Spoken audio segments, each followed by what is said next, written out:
সকাল সকাল এত জরুরি তলব? এমপি সাহেব, আপনার পুলাই তো 6 বছরে একটা মেয়ের লয় ঘটনা ঘটিয়ে লাইছে। বিষয়টা জানাজানি হইলে পুরো একটা ঝামেলায় পড়ে যাবেন গা। আপনি অন্তত মেয়ের আমার কাছে দেন, আমি বিষয়টা ম্যানেজ করতেছি। এসপি, ঘটনা তো আরেকটা আছে। আমার পোলাই তো মেয়েটারে মাইরা লাইছে। কোন কি? আপনার পুলাই তো একটা জানোয়ার। এখন দেখেন বিষয়টা জানাজানি হইলে আপনার পুলার কি অবস্থা হয়। এসপি, তুই কি হুন্ডা জানি চালাস? Sir, discover. কালকে সকালে যদি তোর পাশার নিচে একটা রয়্যাল এনফিল্ড থাকে 350 সিসি, তাইলে কি মনে হবে বিষয়টা? স্যার, আপনার পুলা জানোয়ার না তো, আনোয়ার। আর আপনার পুলা তো ফুলের মতো নিষ্পাপ। কালকে সকালেও দেখলাম আমার মারে ফিটার খাওয়াইতাছে। আপনি ঘরে যা চুপচাপ নাকি তেলটা ঘুমান গা, বাকিটা আমি বুঝুম। টাকার গান ছেড়ে দিছি, এখন সবাই নাচবো। শহরের বাচ্চা বড় লোকের টিয়া দেখলে হুশ থাকে না, ধান্দা পাইছো? নিজের মেয়ে কই যায় না যায় ঠিক ঠিকানা নাই, ব্যাগ দুষ চাপিয়ে দাও এমপির ওই নিষ্পাপ পুলার উপর। তখন মতো ফকিনিরে আমার খুব ভালো করে চিনা আছে। স্যার, এই কথা কইন না স্যার। আমি জানি স্যার ওরা আমার মেয়ের মাইরা লাইছে। স্যার, অন্তত আমার মেয়ের লাস্টে আমার ফেরত দেন স্যার। আর কিছু আমি চাই না স্যার। ওই আর একটা কথা কইলে তোর মেয়ের মার্ডারের মামলা একবার তোর নামে বইরা দিমু। Sir, sir, sir.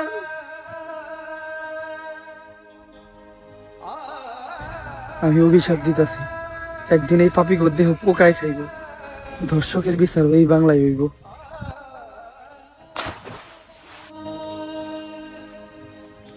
আর ওই লোকটাই ছিল আমার বাবা। তাই ওই দিন থেকে আমি চিন্তা করি, এমন কিছু করবো ধর্ষণ করার কথা কেউ চিন্তা করলো ভয় তার বুক কাইবা উঠবো। আর হয়তো হারকিউলিস ছোট্ট একটা নাম, কিন্তু এটা ধর্ষকদের জন্য বিশাল একটা আতঙ্ক।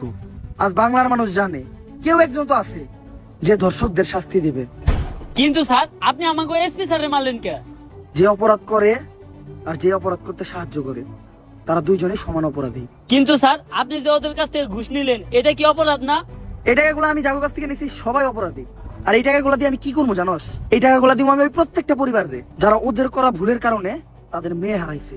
হয়তো আমি তাদেরকে তাদের মেয়ে ফিরাই দিতে পারবো না, কিন্তু তারা যাতে তাদের মেয়ের দুঃখ ভুলাইয়া সামনে একটা সুন্দর জীবন যাপন করতে পারে, তার জন্যই আমার এই ছোট্ট উপহার। স্যার, এতদিন আমি আপনার ভুল বুঝছি, আপনি আমার মাফ করে দিন।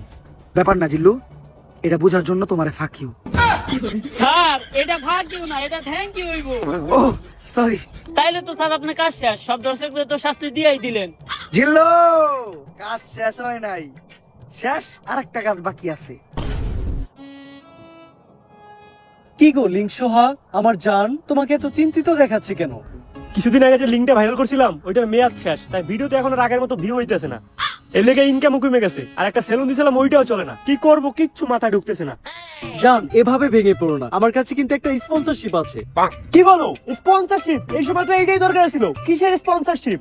জুয়ার। কি জুয়া? তো তোমার কি মনে হয় আমাদের মতো মানুষটা কি বড় কোনো ব্র্যান্ড স্পন্সরশিপ দিব? পেমেন্ট কত? সবাইরই তো 500 দেয়, আমাদেরকে 300 দিব। ডান ডান, তুমি ক্যামেরাটা ধরো, ভিডিওটা বানিয়ে দেয়। গাইস, আজকে আমি আপনাদের এমন একটি অ্যাপের কথা বলবো যার নাম হচ্ছে Dong777। এটি এমনই একটি অ্যাপ যে অ্যাপে আপনারা ডিপোজিট না করলে বুঝতেই পারবেন না যে মানুষ ধ্বংস কি করে হয়। তো এখনই আমাদের ভাইতে দেওয়া লিংকে যান আর ফুং মারা খান। এই টাইমে আবার কি ডাইলো?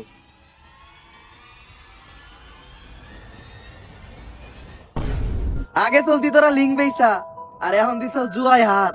তাই তো করে ভিতরে পড়তে আইছে ইন্সপেক্টর বরবাদ। এই জিল্লু, ধর হালারে।